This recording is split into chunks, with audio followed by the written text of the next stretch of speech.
Sam stared at the woman, then looked toward the rooms where the children were settling in.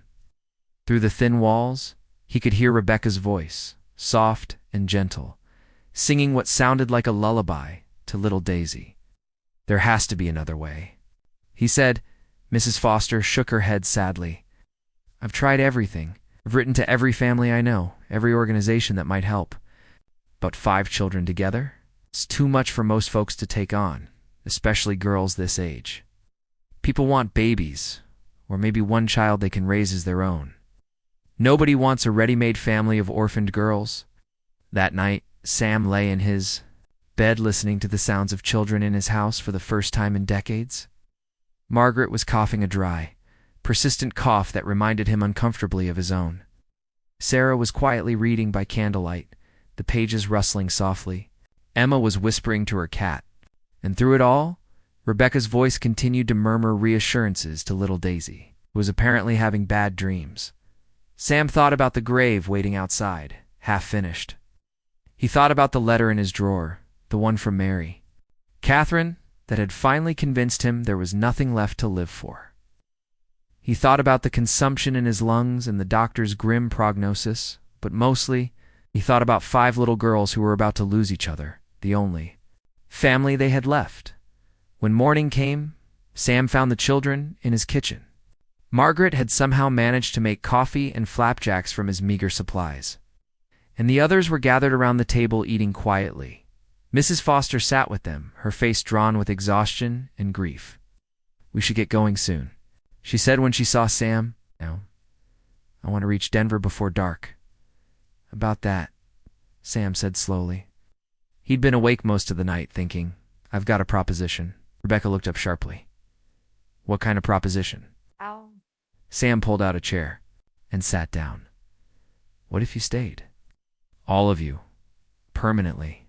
The silence that followed was so complete that Sam could hear his old grandfather, clock ticking in the parlor.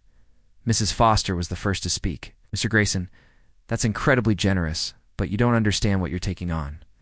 5 children. "Especially girls this age, I understand," Sam interrupted, though he wasn't sure he did. "I understand that they need each other and they need a home.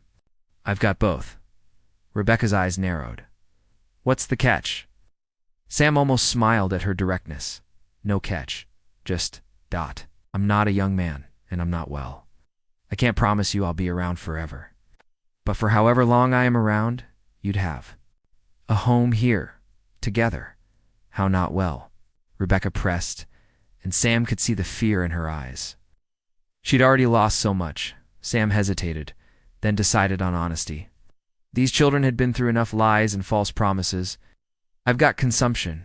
Doctor says I've got maybe 6 months." The silence returned, heavier this time. Little Daisy's bottom lip began to tremble. "But here's the thing," Sam continued quickly. "This ranch, it's going to need someone to run it after I'm gone. Someone smart and capable and willing to work hard. Someone who understands what it means to take care of a family." He looked directly at Rebecca. "You're 15, nearly grown. By the time you need to, you could legally inherit this place. All of it. The land, the house, everything. You could keep your sisters together, make a real home here." Rebecca stared at him. "You'd do that? For us? But you don't even know us." Sam thought about the grave outside, about the letter from Mary, Catherine, about all the empty years he'd spent rattling around this big house alone. "Maybe that's exactly why I can do it. I don't have anyone else to leave it to, and you don't have anywhere else to go. Seems like we might be able to help each other." Mrs. Foster was crying now, tears streaming down her cheeks. "Mr. Grayson, I don't know what to say. It's a miracle." But Rebecca wasn't convinced yet. "What about the law? About proper guardianship and all that?" "I'll adopt you," Sam said simply. "All of you, if you'll have me. Make it legal and proper. You'd be Graysons, if you want to be." Little Daisy spoke up then, her voice small but clear. "Out. Would we really get to stay together?" Sam's heart clenched at the hope in her voice. "Forever and always, sweetheart. That's a promise." The tears came then from all of them. Even Rebecca, who'd been trying so hard to be strong, finally broke down and sobbed. Margaret reached over and took Sarah's hand. Emma hugged her cat closer and smiled through her tears. And little Daisy launched herself from her chair into Sam's arms, nearly knocking him over with the force of her hug. "Thank you," she whispered against his shoulder. "Thank you for letting us be a family," as Sam held the tiny girl, breathing. In the scent of her hair and feeling her small arms tight around his neck, something inside his chest shifted. It wasn't the consumption, it was something deeper, something he'd thought was dead and buried. It was hope. Mrs. Foster stayed another day to help with the paperwork and to make sure the children were truly settled. She watched in amazement as the girls transformed the empty house into a home. Margaret took over the kitchen with the authority of someone born to the task. Sarah organized the books and began teaching little Daisy her letters. Emma explored the property with Mr. Patches, already making plans for a vegetable garden. Rebecca threw herself into learning about ranch management, peppering Sam with questions about cattle and horses and crop rotation, and Sam found himself planning for a future he'd thought he didn't have. 3 weeks later, Sam stood in the same spot where he'd been digging his grave. But now, instead of a hole in the ground, there was a small wooden cross marking Blue's resting place and a garden plot that Emma had carefully planted with vegetables and wildflowers. The shovel leaned against the barn, waiting for spring planting. Instead of winter burial, the adoption papers had been filed. The girls were officially Graysons now, and the ranch was held in trust for Rebecca when she came of age. Sam had been to the doctor again, too, though he hadn't told the girls about that visit yet. "Mr. Sam." Daisy's voice called from the house. "Margaret says supper's ready, and she made apple pie?" Sam smiled and headed toward the house, where warm light spilled from the windows and the sound of laughter drifted on the evening breeze. As he reached the porch, Rebecca appeared in the doorway, her hair pinned back and an apron around her waist. She looked so much like Mary Catherine at that age that Sam's breath caught. "You all right?" Rebecca asked, studying his face with concern. "I'm fine," Sam said, and for the first time in years, he meant it. "Just thinking about how much can change in a few weeks." Rebecca nodded. "Everything's different now. Better different." Yes, Sam agreed. "Much better." That night, after the dishes were done and the children were in bed, Sam sat on his porch looking up at the stars. The night was clear and cold, and the silence was the kind of peaceful quiet that comes from a house full of sleeping children, rather than the hollow emptiness he'd grown accustomed to. He thought about the letter from Mary Catherine, still tucked away in his desk drawer. Maybe someday he'd write back, tell her about the children, about the unexpected joy they'd brought to his final months. Maybe he'd even forgive her for choosing happiness over waiting for a broken man to heal. But that was a letter for another day. Tonight, he was content to sit and listen to the soft sounds of his family sleeping peacefully under his roof. The consumption was still there, still spreading through his lungs like poison. But something else was growing too, something stronger and more persistent than any disease. It was love, pure and simple, the kind of love that comes from being needed, from being able to give everything you have to people who matter. Sam thought about the doctor's latest words. "It's remarkable. Sam, the progression has slowed significantly. I've seen this before with patients who find something worth fighting for. The spirit affects the body more than we like to admit." 6 months, the first doctor had said. That was 4 months ago now, and Sam felt stronger than he had in years. Strong enough to teach Rebecca about running a cattle ranch, strong enough to help Margaret with her reading, strong enough to listen to Sarah's stories and Emma's dreams and Daisy's endless questions about everything from why the sky was blue to whether angels had wings, strong enough to fill the role he'd never expected to have, father to 5 remarkable girls who'd lost everything and still found the courage to love again as the weeks turned to months. The Grayson Ranch came alive in ways Sam had never imagined. Rebecca proved to have a natural head for business and livestock management. Margaret turned the vegetable garden into a small farm, selling produce in town and even talking about raising chickens. Sarah started a small school for the local ranch children, teaching them to read and write in the parlor. Emma's way with animals led to a growing menagerie of rescued creatures, from injured birds to a 3-legged dog that wandered in one day and never left. And little Daisy bloomed like a flower in spring, her laughter becoming the soundtrack of their daily lives. The house itself seemed to respond to their presence. The floorboards stopped creaking quite so loudly. The windows let in more light. The rooms that had felt cavernous and cold with just Sam rattling around in them felt cozy and warm with 6 people calling them home. But it was the evening of Daisy's 7th birthday that everything changed forever. Sam had been feeling poorly all day, though he'd tried to hide it from the girls. His cough was worse, and there was a tightness in his chest that hadn't been there before. But it was Daisy's birthday, and Margaret had spent days planning a celebration. There would be cake and presents and all the little rituals that made a child feel special. The party was everything a 7-year-old could want. Margaret had somehow managed to make a real cake with frosting, and even found candles in town. Rebecca had carved a wooden horse for Daisy, painted white with a flowing mane. Sarah had written her a story about a brave little girl who saved a whole town. Emma had woven her a crown of wildflowers.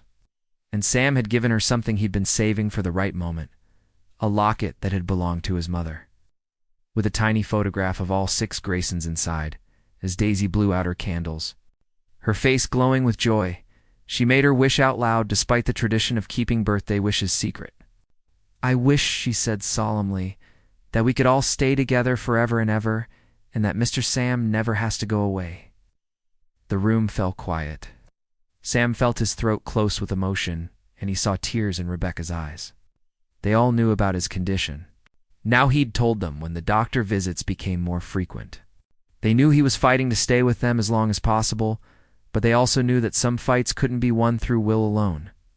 "That's a beautiful wish, sweetheart," Sam managed to say. But later that night, as Sam was helping clean up from the party, the coughing fit hit him harder than any before. When Rebecca brought him water, there was blood on the handkerchief, more than there had ever been. "Mr. Sam?" Daisy appeared in the doorway, her nightgown trailing behind her and her new locket around her neck. "Are you sick again?" Sam tried to smile, but the effort felt enormous. "Just a little tired, darling." Daisy climbed onto his lap, something she'd taken to doing whenever she sensed he wasn't feeling well. She was still small enough to curl up against his chest, and her presence was more healing than any medicine. "Rebecca says you're fighting to stay with us," she said quietly.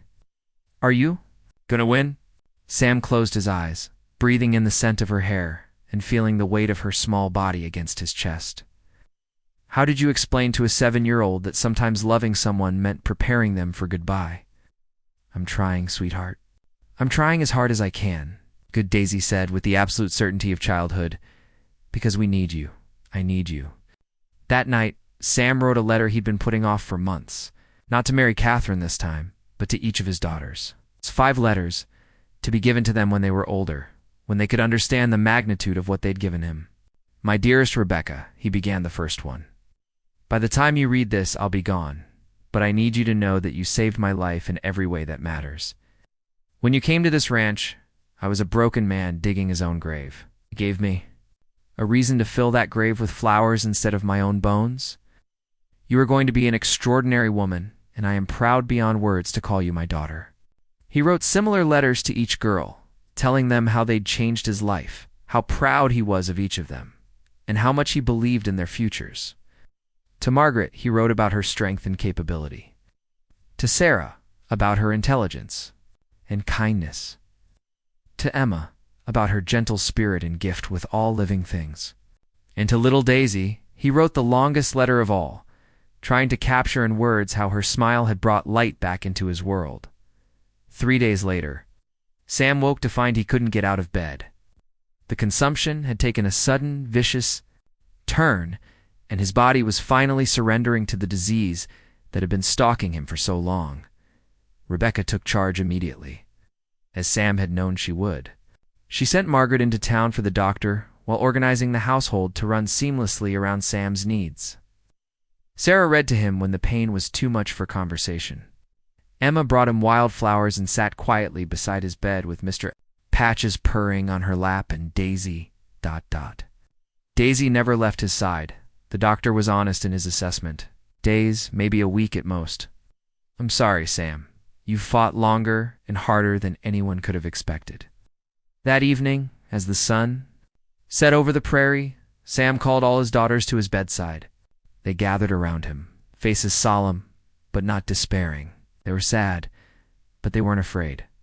Sam had taught them that death was just another part of life, and that love didn't end when breathing stopped. "I need to tell you girls something," Sam said, his voice barely above a whisper. "This ranch, this family we've built together, it's the greatest thing I've ever done with my life. You came to me when I had nothing left to live for, and you gave me everything worth dying for." Rebecca reached for his hand. "You saved us, Mr. Sam. We were nothing before we came here, just a bunch of unwanted kids with nowhere to go." "No," Sam said firmly. "You were never nothing.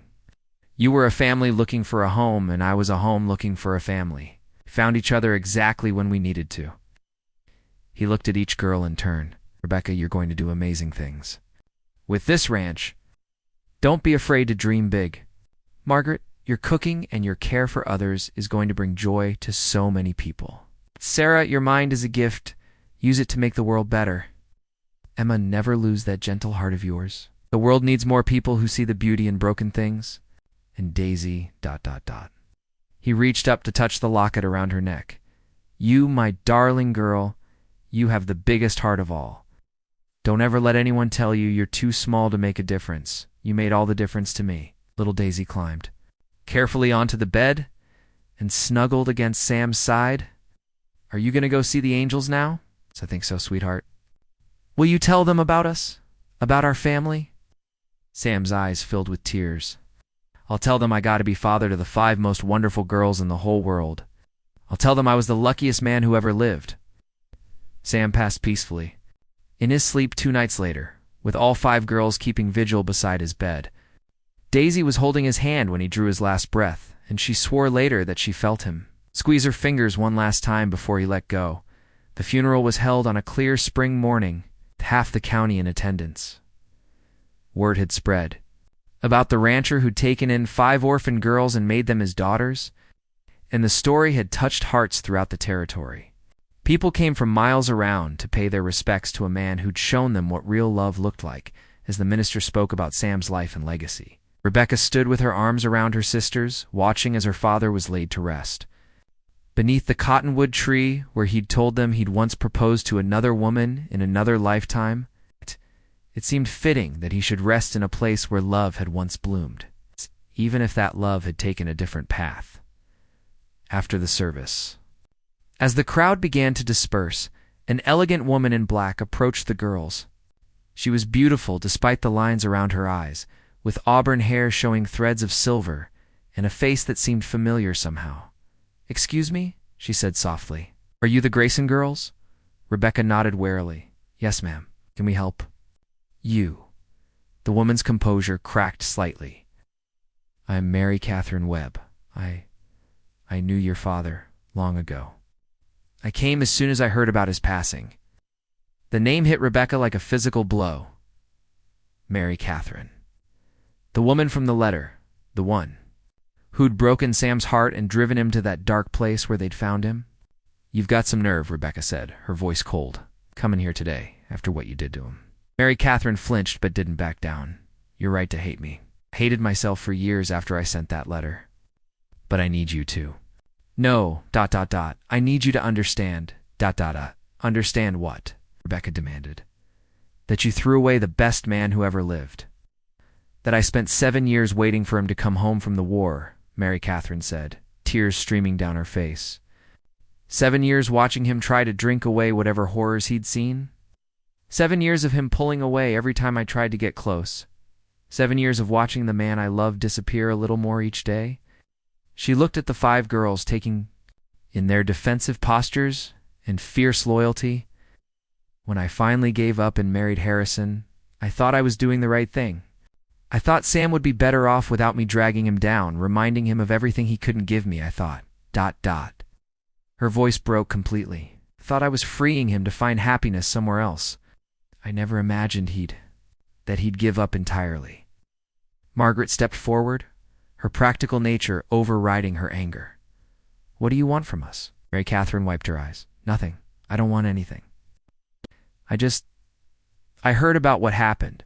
about how he took you girls in about the man he became in his final months. And I realized that he did find happiness, didn't he? He found the family he was meant to have. He found his purpose. She looked directly at little Daisy, who was clutching Rebecca's hand. Came to thank you, all of you. I couldn't. For showing him that love doesn't always look the way we expect it to, but it's still love. For proving that family isn't just about blood. It's about choice and commitment and showing up for each other every single day. Rebecca felt her anger beginning to soften despite herself. He wrote about you sometimes. In his journal, he forgave you, I think, near the end. Mary Catherine nodded, pressing a handkerchief to her eyes. He was always too good for this world. Too good for me? Certainly. She looked at the fresh grave beneath the cottonwood tree. I hope he's at peace now. He is, Daisy spoke up suddenly, her small voice clear and certain. He told me he was the luckiest man who ever lived. He said we made him happy. Mary Catherine knelt down so she was at eye level with the little girl. Then you gave him something precious, sweetheart. You gave him joy in his final days. That's a gift beyond measure. She stood and began to turn away, then paused. If you ever need anything, any of you, please, don't hesitate to reach out. I owe Sam Grayson a debt I can never repay, but I can at least make sure his daughters are taken care of. We take care of each other, Rebecca said firmly. What he taught us. Mary Catherine smiled through her tears. I'm sure you do. He always said the strongest families are the ones that choose each other. After she left, the 5 girls stood together in the cemetery, watching the sun set over the ranch that was now their responsibility and their heritage. The weight of their loss was still fresh and heavy, but underneath it was something stronger. The certainty that they belonged to each other, that they were home. What happens now? Sarah asked quietly. Rebecca straightened her shoulders, looking every inch the ranch owner she would soon become. Now we do what Mr. Sam taught us. We take care of each other, we work hard, and we make this place into something he'd be proud of. Together? Daisy asked, still small enough to need reassurance. Together, Rebecca confirmed, pulling her little sister close. Always together. 5 years later, the Grayson Ranch was thriving beyond anything Sam could have imagined. Rebecca had proven herself a shrewd businesswoman, expanding their cattle operation and even breeding horses. Margaret ran a successful catering business from the ranch kitchen, cooking for weddings and celebrations throughout the county. Sarah had started a proper school that served children from 3 different towns. Emma had turned her gift with animals into a veterinary practice, the first female veterinarian in the territory. And Daisy, now 12, and still the sunshine of their family, helped with all of it while preparing to follow her own dreams of becoming a teacher like Sarah. On the 5th anniversary of Sam's death, the girls gathered beneath the cottonwood tree, where he rested. The grave was covered with wildflowers that Emma had planted, and the simple headstone bore the inscription they'd chosen together. Samuel Grayson, beloved father, he chose love. Think he can see us? Daisy asked, placing a fresh bouquet on the grave. I know he can, Rebecca said softly, and I think he's proud of what we've built here. You'd probably be amazed that we managed not to burn the house down, Margaret added. With a laugh, or that we haven't killed each other yet, Sarah chimed in. The year's not over, Emma said dryly, earning giggles from her sisters. As they stood together in the fading light, 5 young women who'd started as unwanted orphans and become a family through the love of a dying man, they could almost hear his voice on the evening breeze, telling them how proud he was, how much he loved them. How his greatest joy had been the day 5. Mysterious girls appeared out of nowhere and saved his life. The ranch house behind them glowed with warm light. Windows opened to the prairie breeze, filled with the sounds of the life and laughter Sam had dreamed of, but never dared hope for. It was a house that had known loss and loneliness, but now it knew love in its purest form, the kind that chooses to stay, to fight, to believe in tomorrow, even when today seems impossible. And somewhere in the whisper of wind through the cottonwood leaves, in the distant lowing of cattle, in the sound of 5 sisters laughing together as they walked back toward home, Sam Grayson's legacy lived and a testament to the truth that love isn't always found where you expect it, but it's always found exactly when you need it most. The grave he'd been digging that first day had indeed been filled, but not with his broken dreams or his weary bones. Instead, it had been filled with wild flowers and hope, with the laughter of children and the promise of tomorrows that stretched as endless as the prairie sky. As the girls reached the porch, Rebecca paused and looked back one more time at the cottonwood tree. The evening star was just appearing above the horizon, bright and steady in the darkening sky. "Thank you, Pa," she whispered, using the name they'd all come to call him in his final months. "Thank you for teaching us that family isn't about the blood in your veins, it's about the love in your heart." The wind picked up then, rustling through the cottonwood leaves with a sound that might have been laughter, or might have been a father's voice saying what he'd said every night before they went to sleep in those precious months they'd had together. "Sweet dreams, my girls. You are loved beyond measure." And in that moment, standing on the porch of the house that love had built, surrounded by the family that choice had created, Rebecca Grayson knew, with absolute certainty, that some stories don't end with death. They begin with it. Sam Grayson's death had marked not an ending, but a transformation. He lived on in every decision they made, every kindness they showed, every time they chose to stay together when the world tried to pull them apart. The loner rancher, who had been digging his own grave, had found something better than the peace he'd sought in the earth.